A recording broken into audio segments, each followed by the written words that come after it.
Earth, a unique planet, restless and dynamic. Continents shift and clash. Volcanoes erupt. Glaciers grow and recede. Titanic forces that are constantly at work, leaving a trail of geological mysteries behind. This episode explores Everest, the highest mountain on planet Earth. In order to unlock its secrets, a daring mission is undertaken to bring back rocks from the summit. This journey of discovery into the formation of Everest will uncover ancient fossils, hidden crystals, epic weather, and immense structures etched into the mountains. All part of the incredible story of how the Earth was made.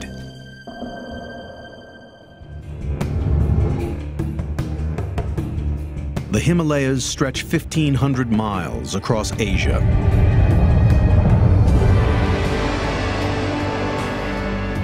They're home to 14 of the tallest mountains on the planet.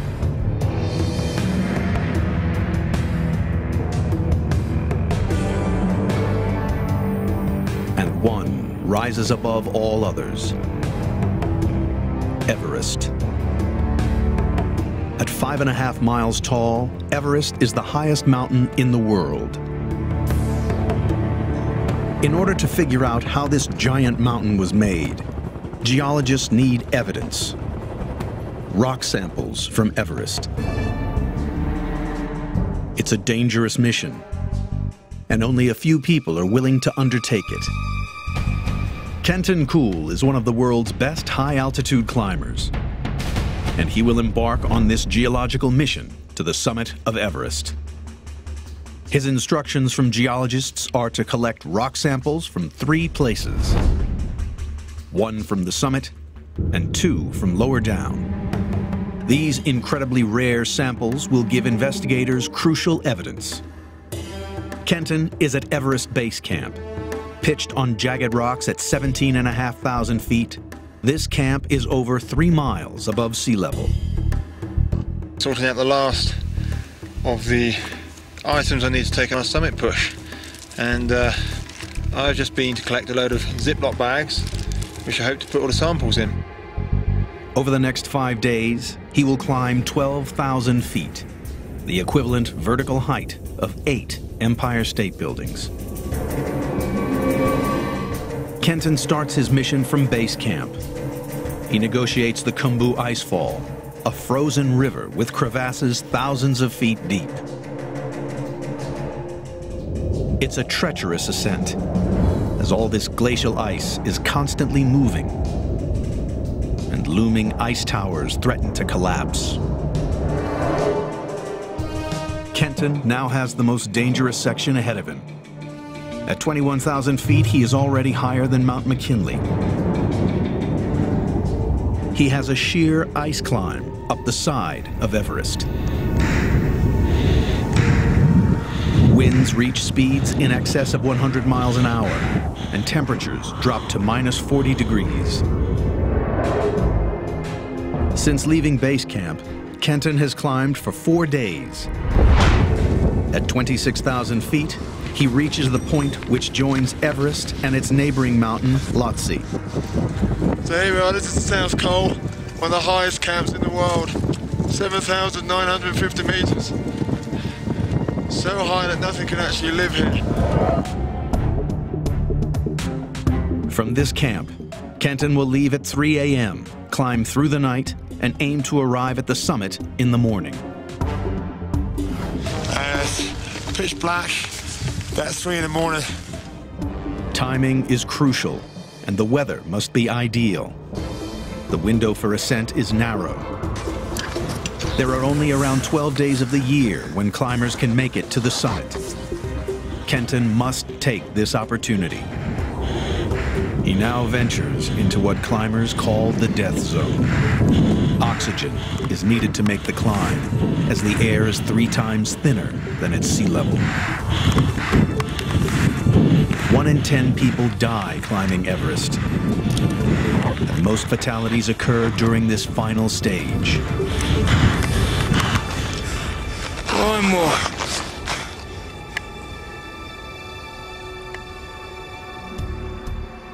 Kenton finally reaches the top of Everest. 8,850 meters. We are the highest people in the world. This is the view from the highest place on planet Earth.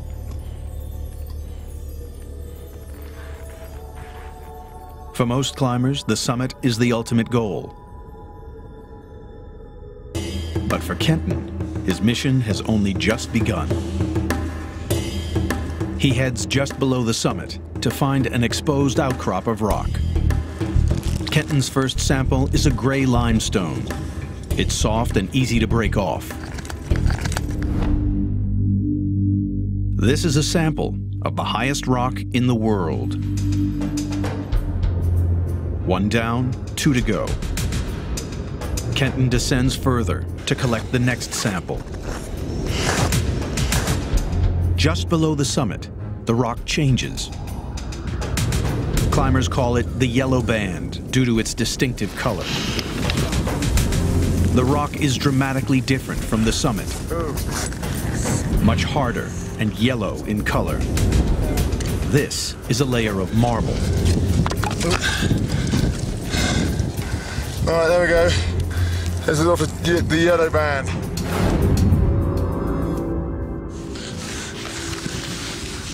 All right, so that's that. That's the yellow band. We've collected samples from here. It's not been very easy. We're getting out of here. It's beginning to snow. But he has one more to go.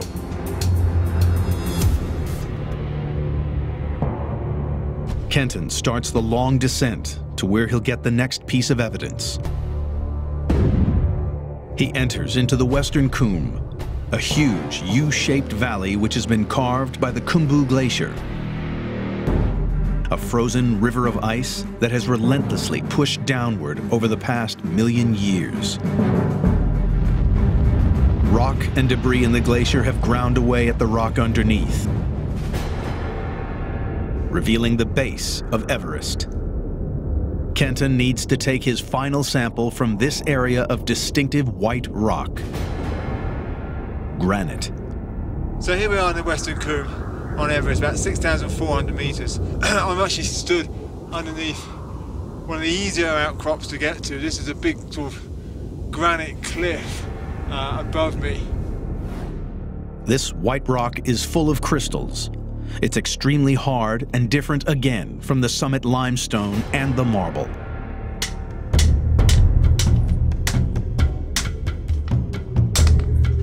Yeah, we've got quite a nice sample of the granite there.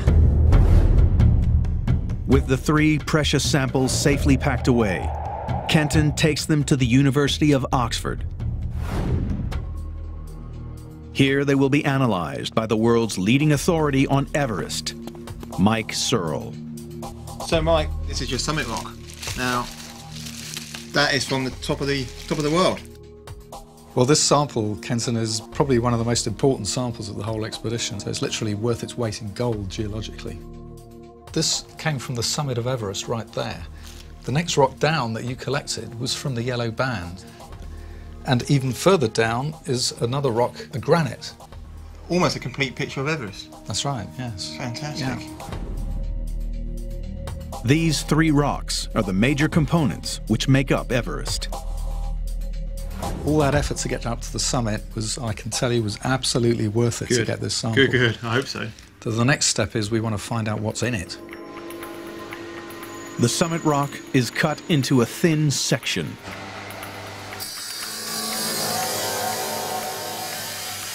So thin, light can pass through it. Okay, let's have a look at this slide of a limestone that's from the summit of Everest. The highest rock sample in the world reveals its secret. Oh, that looks interesting. What's that?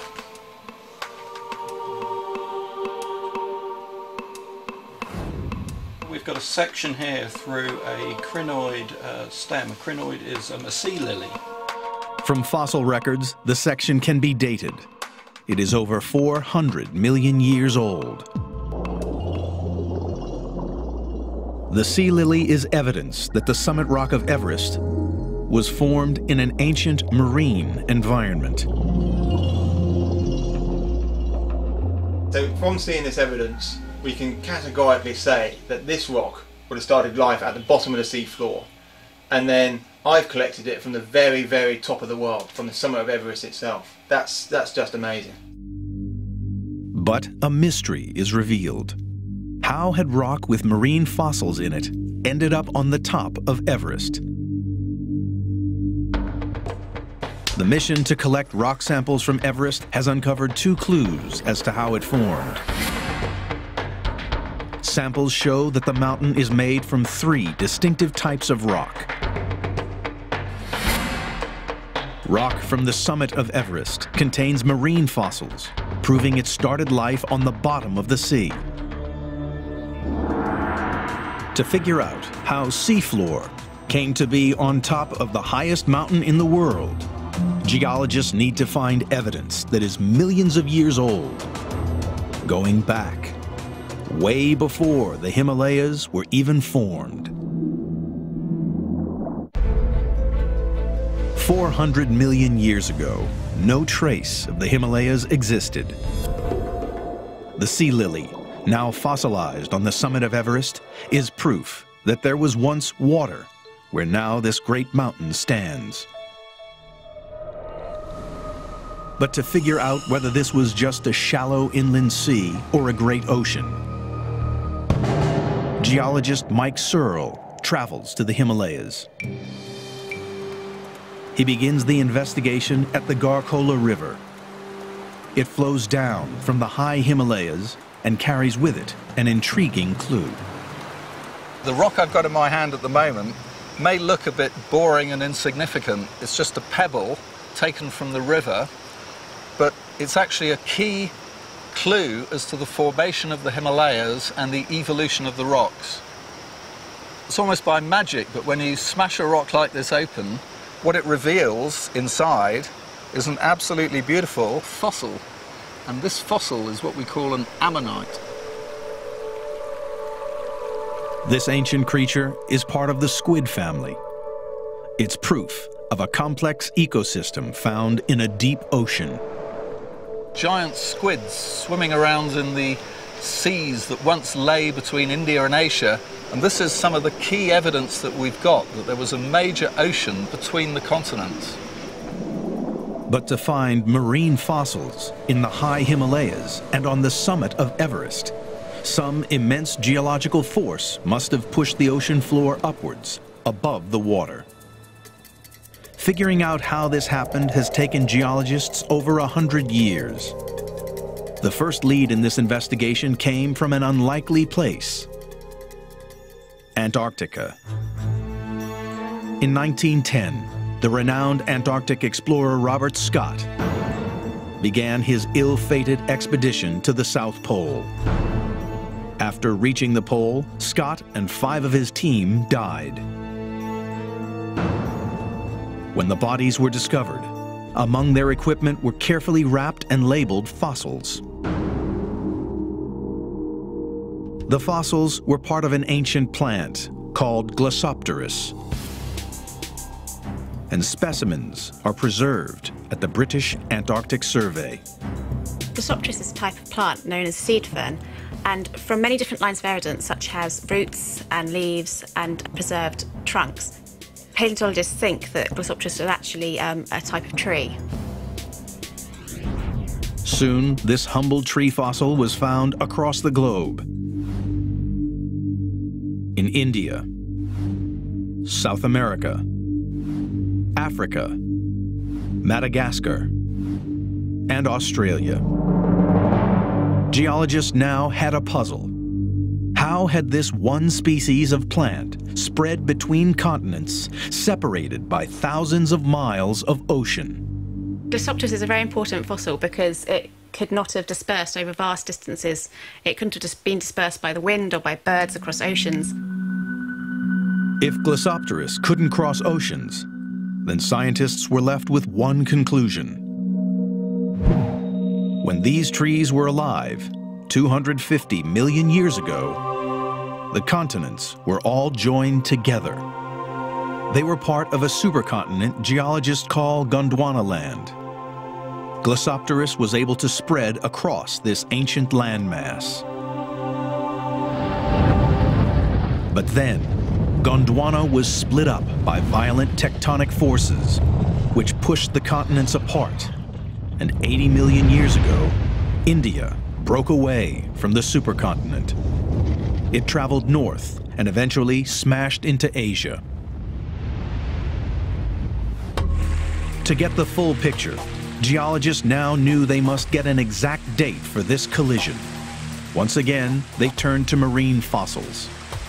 We know the age of collision of India and Asia from several factors, but the most important one is the age of the youngest marine fossils that are preserved along that collision belt. And the age of those fossils is very precisely dated, 50.5 million years. 80 million years ago, India left Gondwana. 50.5 million years ago, it hit Asia. India traveled 4,000 miles in just 30 million years. Very fast in geological time. India was drifting northwards across the Indian Ocean at very rapid plate tectonic speeds, and we're talking here between 10 and 12 inches per year, which is very rapid. It's this speed that goes some way to explain the unique size of the Himalayas, because as with any smash, the faster the collision, the bigger the wreck. The investigation has now uncovered clues to prove India and Asia were once separate. Ammonites are evidence that an ocean once existed between India and Asia. Glossopteris fossils prove that India was once part of a supercontinent called Gondwana land. The next part of the investigation is to discover how this intercontinental smash gave rise to the tallest mountain in the world.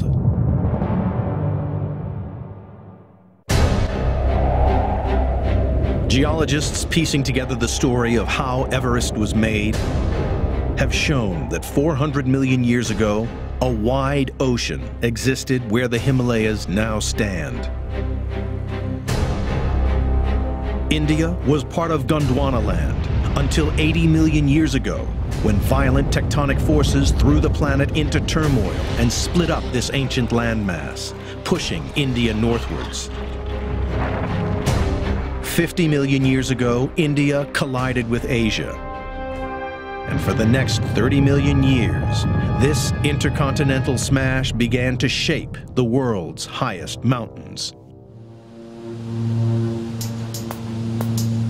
Traces of the first stage in this process can still be seen in the Himalayas today. The best way to spot them is from the air. Because the high Himalayas are so incredibly inaccessible, I mean, just look at that view out there.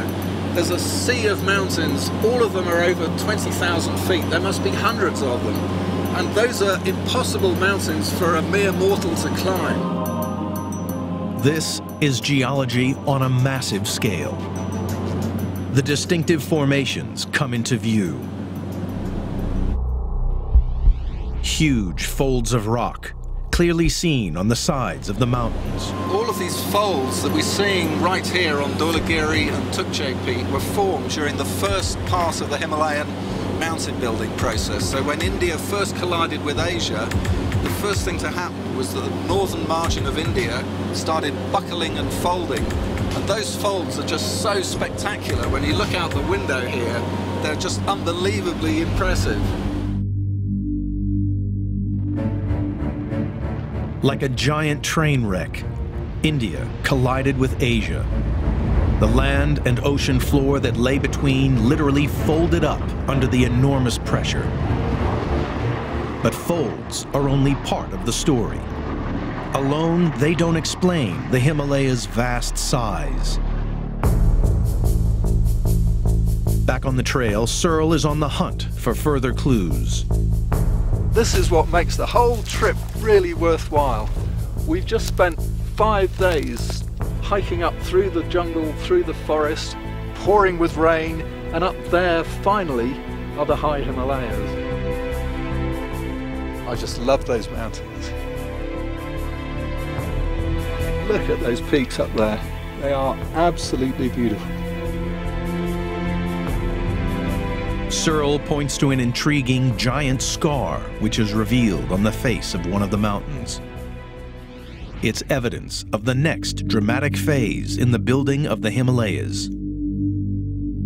This is a sketch of what we're actually seeing in front of us, with the big mountain of Dhaulagiri here and the big folds on the peak of Nuptse to the right, with this enormous great fault that is magnificently exposed right along the base of Dhaulagiri, coming right down to the Kaligandaki river valley at the bottom. The fault is a fracture running right through the mountains. Well, the first step in deforming the Himalayas is that the rocks are folded into giant folds. And when that process continues, the rock can no longer fold, so they become overturned folds. And when the process continues even further, that overturned fold actually moves along a very discrete fault plane. And that's exactly what we see throughout the whole Himalayas. So rocks are formed by folding and thrusting. Rocks can only be bent so far. Once rock has been bent beyond its limits, it breaks and causes a fault. The process of faulting puts different rock types one on top of the other. Faults are juxtaposed rocks of two different types. So the big, huge fault that cuts through the tops of the high Himalayas, the top of Everest, are rocks that are putting limestones over marble. This is exactly what was revealed by Kenton's rock samples from Everest. Limestones at the summit, lying on top of the hard marble of the yellow band. Evidence that the top of Everest was initially created by folding and faulting. But this only explains part of the story.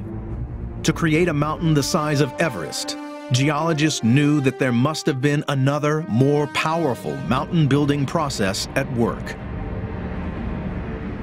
Clues to exactly what this process was can be found in the Kalemdikola River. This river is a giant garbage chute, bringing all these boulders eroded off the high Himalayas to the north and sweeping them down in great floods down to the plains of India to the south.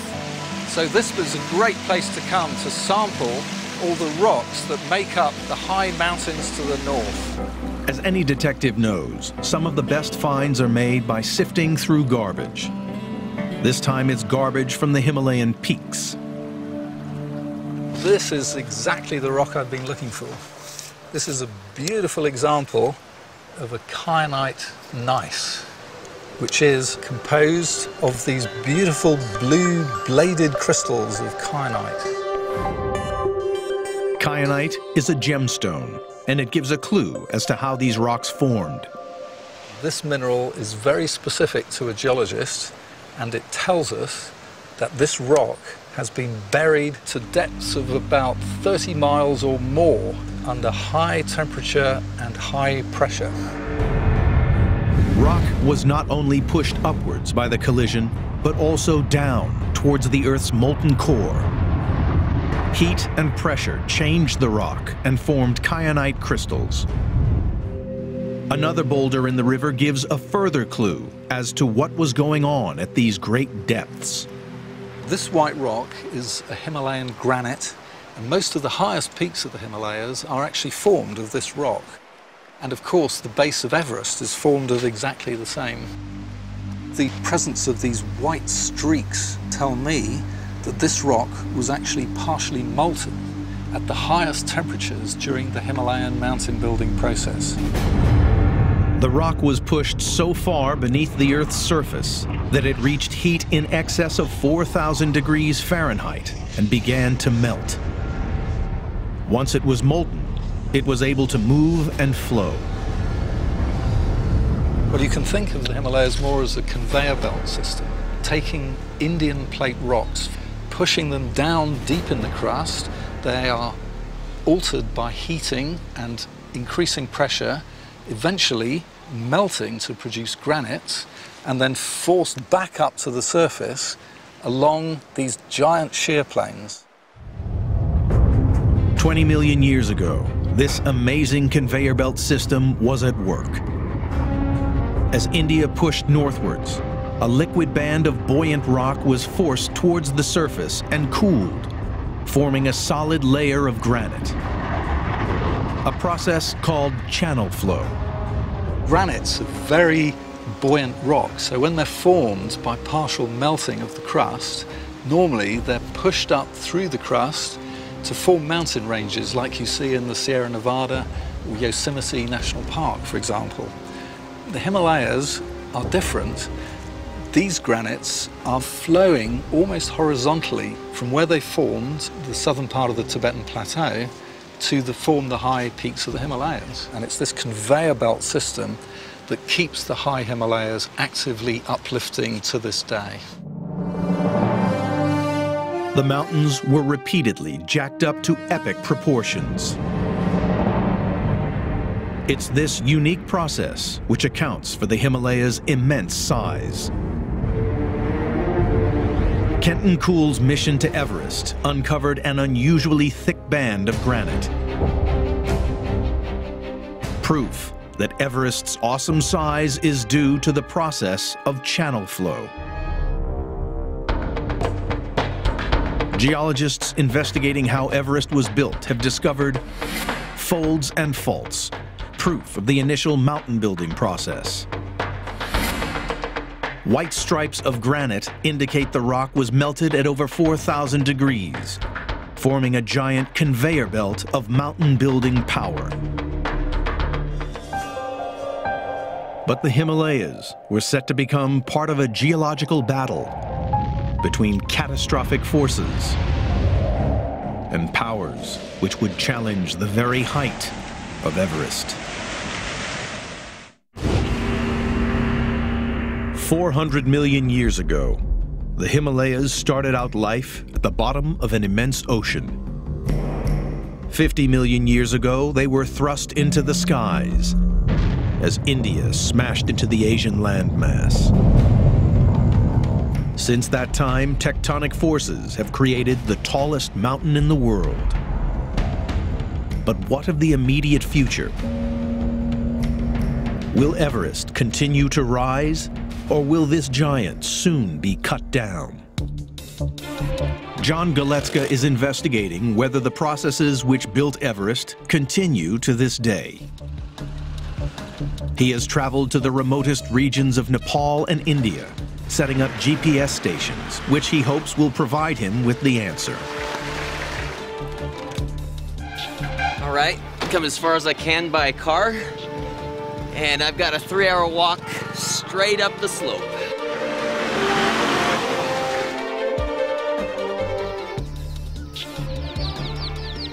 Namaskar. Just like a GPS in a car, this station is able to pick up signals from satellites and monitor any movement of the ground. The GPS station has been operating continuously for the last 5 years, so every second of every day of every month of every year, it's taking a data sample, and what it's looking for is changes in the position of where the station is, but how it's moving, the velocity of this station, believe it or not, and even changes in velocity. The readings from the GPS show that India is still moving, about 2 inches every year. 50 million years after its initial collision, it is still on its relentless journey northwards, pushing underneath Asia. And as it does so, Everest continues to be pushed higher. But there is a dark consequence to this mountain building. Earthquakes. So what's going on here in the Nepal Himalaya, we've got the Indian tectonic plates sort of ramming into Asia. In this case, India is losing out. It's being forced under Asia. But it's unfortunate that they're locked frictionally, and eventually, over the course of hundreds of years, that strain is accumulated and then released suddenly in a giant earthquake. The Himalayas have seen 15 major earthquakes in the past 100 years. The most recent to hit was in Pakistan, October 8th, 2005. The quake devastated the region. Galetska's readings show that another earthquake is on its way. Kathmandu, the capital of Nepal, lies in the center of the danger zone. When that earthquake happens, not if, when that earthquake happens, it's going to be several minutes of terror. There'll be strong shaking, you know, in Kathmandu. There'll be just collapsed structures.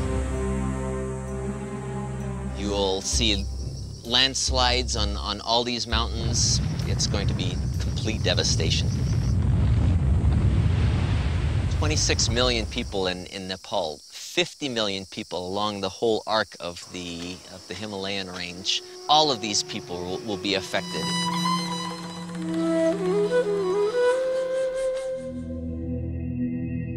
These devastating earthquakes are the result of a very active mountain belt. Further evidence that Everest is being actively pushed upward. But there is a second force at work in these mountains: erosion. There's a constant battle going on in nature here between the uplift of the Himalayas and the down-cutting of erosion. Erosion in the Himalayas is ferocious. A clue as to the reason why lies in a small village 300 miles east of Everest, Cherrapunji.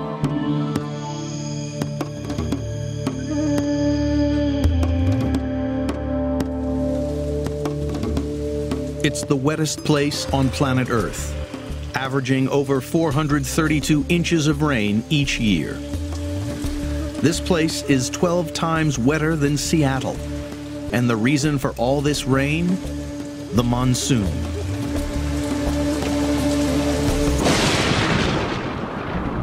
The Indian monsoon system is an almost unique system on the planet. And the ultimate driving force is the high mountains and the high Himalayas and the Tibetan Plateau, which is by far the largest area of high elevation on the planet today. And that causes this massive high pressure system during the summer months, which results in the sucking in of all the warm, moist air from the Indian Ocean. This seasonal weather system blows in across India. Clouds build and rise as they hit the high mountains and form heavy rains which fall across India. Those rains reach their maximum on the southern slopes of the Himalayas. During the height of the summer monsoon, some of these rivers are able to rise by 20 or 30 feet in one storm. So where I'm standing now, the levels of the river will be way up over here. Each year, 264 cubic miles of fresh water, enough to fill Hoover Dam's Lake Mead 30 times over, pours down the slopes of the mountains. This water feeds some of the largest rivers in the world: the Ganges, the Indus, the Irrawaddy, and the Yangtze. The Himalayas are the water tower of Asia, supplying fresh water to a fifth of the world's population.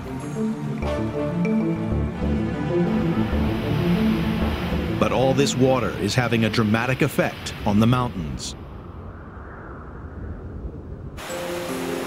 Fast-flowing rivers cut steep-sided valleys. High in the mountains, rain turns to snow, feeding glaciers which carve into the upper slopes. All these forces are at work today, wearing away at the Himalayan peaks. Because the monsoon is so powerful, geologists suspect that Everest and the Himalayas are being worn away perhaps more quickly than any other mountain belt in the world. Since 2004, a powerful new technique has emerged that can actually measure how fast a mountain is being worn away. It uses high-energy particles from space. At present, we're all being bombarded by cosmic rays. They come from distant parts of the galaxy. When these particles hit a rock surface, a chemical change happens. It's like a kind of cosmic sunburn. Erosion from rivers and glaciers expose rock surfaces to these cosmic rays. And just like sunburn, the longer the rock is exposed, the greater the damage to its surface. By measuring the amount of cosmic sunburn in the rocks, geologists can figure out how quickly rivers and glaciers are cutting into the mountains. But working this out needs very precise science. The concentrations that we're trying to measure are so small they're equivalent to putting a pinch of salt in an Olympic-sized swimming pool and measuring 1 or 2 grains of that salt. After years of research, Owen has discovered the maximum speed of erosion. 1.1 inches per year. That's 6 times faster than the Rocky Mountains and faster than anywhere else on the planet. All mountains suffer from erosion. They're built up by tectonic forces and erosion wipes them down again. The Alps, the Rocky Mountains, the Andes all have erosional potential, but nowhere has such huge erosional potential as the Himalayas. The erosion here is far greater than anywhere else, and the main reason for that is the summer monsoon. The battle in nature between uplift and erosion continues. But the question remains, which one is winning? Is Everest shrinking or growing? In 1999, a team of geologists set out to answer this question.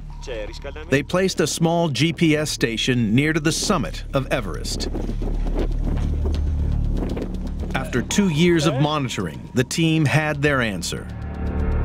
Everest was, in fact, still growing. 1/4 of an inch every year. The world's tallest mountain is still getting taller. The investigation into the growth and movement of the Himalayas has revealed the following evidence. GPS data shows a very active mountain belt that is still uplifting.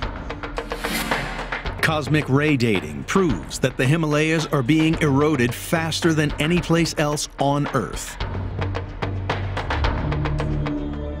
Geologists now have the tools to predict Everest's future. It and the Himalayan mountain chain will continue to rise. Aided by new technology, discoveries are still being made in the Himalayas. And recently, one reveals that the rise of these mountains was so immense that it might have changed the very course of Earth's history and plunged the entire planet into a deep freeze. Everest, 50 million years in the making. Today, the Himalayas stand as the biggest, highest, and most active mountain range on the planet. They are mountains of superlatives. The deepest valley, falling over 20,000 vertical feet. The highest plateau, the longest sheer rock face. Hundreds of peaks, higher than anywhere else on Earth, and many have never even been named. The formation of the Himalayas has changed the entire landscape, an epic evolution from ocean to immense mountain range, and created one of the world's most important weather systems, the monsoon, which supplies fresh water to 1/5 of the world's population.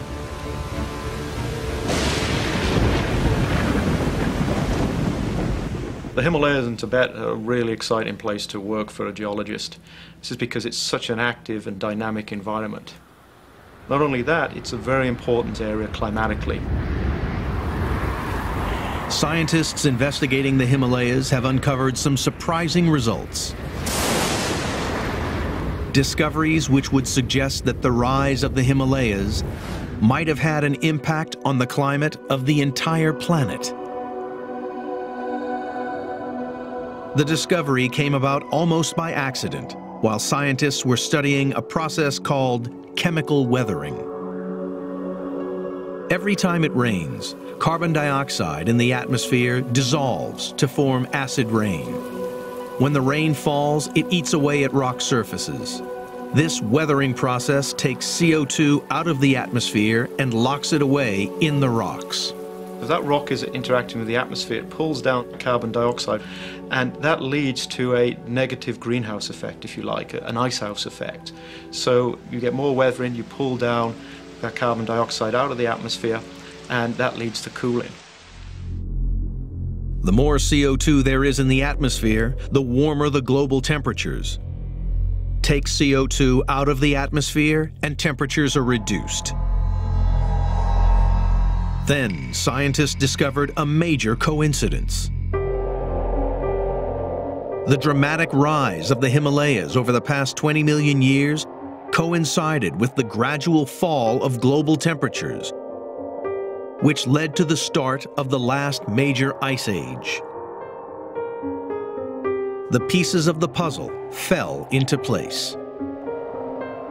As the Himalayas uplifted, they had acted like an ever-growing giant sponge and absorbed massive amounts of CO2 from the atmosphere. The uplift of the Himalayas and Tibet lead into the drawdown of carbon dioxide from the atmosphere by these weathering processes was probably one of the major factors in lead into the cooling that culminated in the ice age that started about 2.5 million years before present. A cooling effect which was so intense that 2.5 million years ago it contributed to a global deep freeze. An ice age that affected the entire planet and had a dramatic impact on all life on Earth. And geologists are sure that the Himalayas will continue to exert an immense influence on our planet, as these mountains are still growing. As India pushes northwards under Asia, the building cycle continues. More mountains will form. Over the next 10 million years, 300 miles of land will be forced under Asia. The entire range will grow even taller. Out in this vast wilderness of icy peaks, geologists are still making discoveries. For geologists, it's exciting in terms of the science because you get to areas where few geologists have been before. As the research continues at Everest and across the Himalayas, it is a wonder what secrets they might tell us in the future. The evidence for Everest's incredible geological journey has been revealed. Ammonites, evidence that an ocean once existed between India and Asia and that the continents collided 50.5 million years ago. Folds and faults, proof of the initial mountain building process. Granite, evidence of a giant conveyor belt of mountain building power which pushed Everest to its immense height. GPS data reveals that the Himalayas are the most active mountain range on the planet, and Everest is still growing. Everest today stands as the highest place on planet Earth. But in millions of years to come, there will perhaps be another mountain big enough to challenge this giant, living proof that the Earth is never at rest.